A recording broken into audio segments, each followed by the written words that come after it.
Hello friends, welcome to my YouTube channel MAG tuition centre. आज की video में बतलाने जरूर आप लोगों को भारतीय वन बुक के वर्ग दशम क्लास का ट्राइगोनोमेट्री चैप्टर के प्रश्नावली 1 के ए का प्रश्न नंबर 8। इस वीडियो में बतलाऊंगा प्रश्नावली 1 के प्रश्न नंबर 8 को हल करके। सो मेरे वीडियो से बने रहेगा और वीडियो को लास्ट तक देखिएगा। यहाँ पे जैसे कि देख रहे प्रश्न लिखा हुआ है, त्रिभुज ABC में यदि कोण C बराबर 90 और कॉट B बराबर 1/√3 तो सिद्ध करे कि cos A into cos B बराबर sin A into sine B।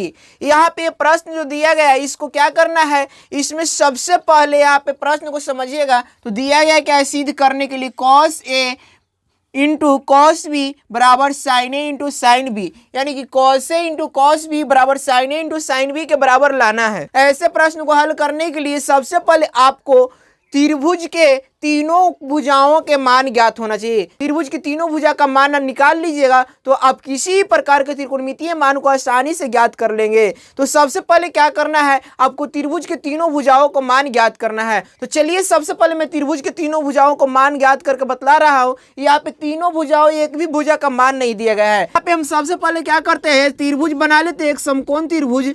यहाँ पे देखिए एक समकोण त्रिभुज बन गया। यहाँ पे समकोण त्रिभुज का त्रिभुज ABC में यदि कोण C बराबर 90 डिग्री, यानी कि C कोण जो दिया गया है 90 डिग्री के बराबर होगा। यानी कि यहाँ पे एक कोण जो होता है समकोण त्रिभुज में, एक कोण 90 डिग्री का होता है, तो इसका नाम हम क्या देंगे, C देंगे। बाकी दो कोण यहाँ पे कुछ भी दे सकते हैं, A और इसको B भी दे सकते हैं। इस प्रकार से चाहे तो A इसको दे सकते हैं, B इसको दे सकते हैं, अपना मर्जी से आप कुछ भी कर सकते हैं।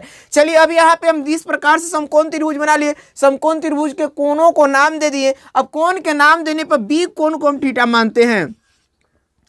यहाँ पे हम लिखते हैं समकोण त्रिभुज, समकोण त्रिभुज ABC में कोण C बराबर 90 डिग्री, कोण C बराबर 90 डिग्री तथा कोण B बराबर थीटा है। ठीक है, कोण B बराबर क्या है, थीटा। इस प्रकार से हम लिख देते हैं। अब यहाँ पे प्रश्न में जो दिया गया, प्रश्न से हम चलेंगे, लिखेंगे प्रश्न से। प्रश्न में क्या दिया गया है, तो प्रश्न में दिया कॉट B बराबर 1/√3। प्रश्न क्या दिया गया, प्रश्न से हम चलेंगे तो लिखा है कॉट B बराबर 1/√3। इस प्रकार से प्रश्न में दिया गया है। यहाँ पे अब करना क्या है, तो ऐसे प्रश्न को यहाँ पे जब इस प्रकार से स्थिति उत्पन्न हो तो यहाँ पे हम क्या करते हैं, कॉट थीटा का जो दिया है कॉट B बराबर, यानी कॉट थीटा बराबर यहाँ पर सूत्र लिखेंगे। तो कॉट थीटा बराबर क्या होता है, तो कॉट थीटा बराबर सूत्र होता है आधार बटा लंब।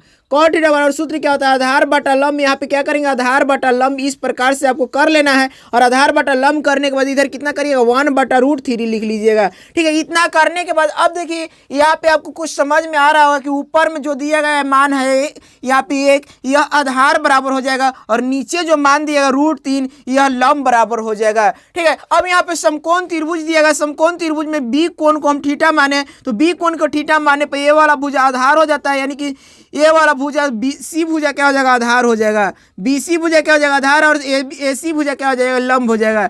AC भुजा क्या हो जाएगा, लंब। इस प्रकार से अब यहाँ पे जो भी भुजा आया, जैसे कि आधार बराबर यहाँ पे कितना गया 1 और लंब बराबर कितना गया √3, तो आधार का मान हम लिखेंगे यहाँ पे 1 और लंब का मान कितना लिखेंगे, √3 के बराबर लिखेंगे। दो भुजा यहाँ प्राप्त हो गया। अब तीसरी भुजा में गणना करना है, तीसरी भुजा ज्ञात करना है। तीसरी भुजा कौन सा, AB है, और AB भुजा जो है इसको कर्ण बोला जाता है। AB भुजा क्या है, इसको कर्ण बोला जाता है। तो हम यहाँ पे क्या करते हैं, कर्ण के सूत्र पे बैठाएंगे। तो कर्ण बराबर क्या होता है, यहाँ पे कर्ण बराबर सूत्र होता है √अंडर लंब का वर्ग प्लस आधार का वर्ग। ठीक है, क्या होता है, √अंडर लंब का वर्ग प्लस आधार का वर्ग, ये फॉर्मूला आता है। यहाँ पे इसको हम बैठा देंगे। लंब का मान दिया गया है √3, यहाँ पे √3 का वर्ग करिएगा और फिर +1 आधार दिया गया है कितना, 1 का वर्ग करेंगे। √3 का वर्ग का मतलब क्या होगा कि √3 को √3 से गुना करेंगे। तो √3 को √3 से गुना करने पे कितना होता है, 3 होता है। ठीक है, √3 को √3 से गुना करने पे कितना मिलता है, 3, और 1 का वर्ग करिएगा 1 हो जाएगा। यानी कि 3 और 1 कितना हो जाएगा, 4 √4, और 4 का वर्गमूल कितना होता है, 2। 4 का वर्गमूल कितना होता है, 2, यानी कर्ण का मान कितना गया, तो कर्ण का मान 2 आ गया। तीनों भुजा हम ज्ञात कर लिए, तीनों भुजा ज्ञात कर लिए। तो अब आसानी से हम किसी भी त्रिकोणमितीय मान को ज्ञात कर सकते हैं, या जो भी प्रश्न में दिया गया उसको हम आसानी से निकाल सकते हैं। जैसे कि प्रश्न में सिद्ध करने के लिए क्या दिया गया है, तो सिद्ध करने के लिए दिया गया है कि लिखिएगा, सिद्ध करना है कि cos A into cos B, cos A into cos B बराबर साइन ए इंटू साइन बी। इस प्रकार से क्या करना है, सिद्ध करना है। यहाँ पे दो पार्ट है, पहला पार्ट है LHS और दूसरा पार्ट है RHS। LHS का मतलब होता है लेफ्ट हैंड साइड और RHS का मतलब होता है राइट हैंड साइड, यानी कि बायां पक्ष और दायां पक्ष। तो हम पहले बायां पक्ष को साबित करेंगे, बायां पक्ष को हल करेंगे। बायां पक्ष को हल करने पर देखिए कितना आता है, लिखेंगे LHS से। तो LHS बराबर दिया है कॉस ए, ठीक है, cos A into cos B. इस प्रकार से अब यहाँ पे दोनों को डायरेक्टली बराबर में लेकर के भी साबित कर सकते हैं। यदि दोनों को बराबर में लेकर के चलिएगा तो भी उस प्रकार से हल करिएगा, लेकिन यहाँ पे LHS नहीं लिखना पड़ेगा। तो चलिए मैं दोनों को एक ही साथ लेकर के हल करके बतला रहा हूँ कि दोनों कड़े समान आ रहा है कि नहीं आ रहा है। अगर दोनों कड़े समान आ जाता है तो यहाँ पे क्या होता है, प्रश्न साबित होता है। तो दोनों कड़े समान करने के लिए सबसे पहले हम क्या करेंगे, यहाँ पे लिखेंगे कॉस ए बराबर दिया गया है तो कॉस थीटा का सूत्र लगाएंगे। कॉस थीटा बराबर सूत्र क्या होता है, तो कॉस थीटा बराबर सूत्र होता है आधार बटा कर्ण। आधार बटा कर्ण, यहाँ पे आधार बटा कर्ण करिएगा और यहाँ पे गुणा करिए, फिर cos थीटा दिया गया, फिर यहाँ पे दिया cos b बराबर, तो यहाँ भी क्या लिखिएगा, आधार बटा कर्ण लिखिएगा। आधार बटा कर्ण यहाँ भी हो जाएगा, बराबर दिएगा, बराबर करेंगे। साइन थीटा बराबर यहाँ पे लिखना है, तो साइन थीटा बराबर क्या होता है, लंब बटा कर्ण, ठीक है। साइन थीटा बराबर क्या होता है, लंब बटा कर्ण।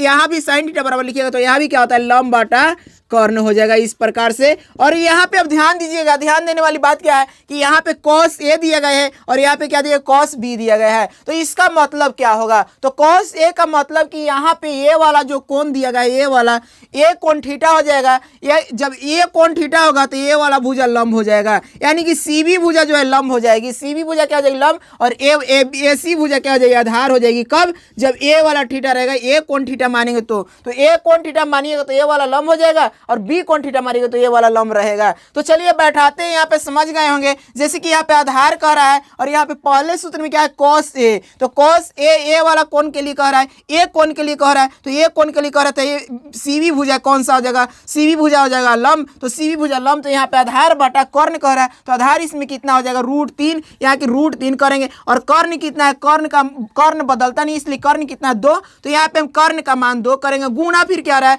आधार बटा कर्ण।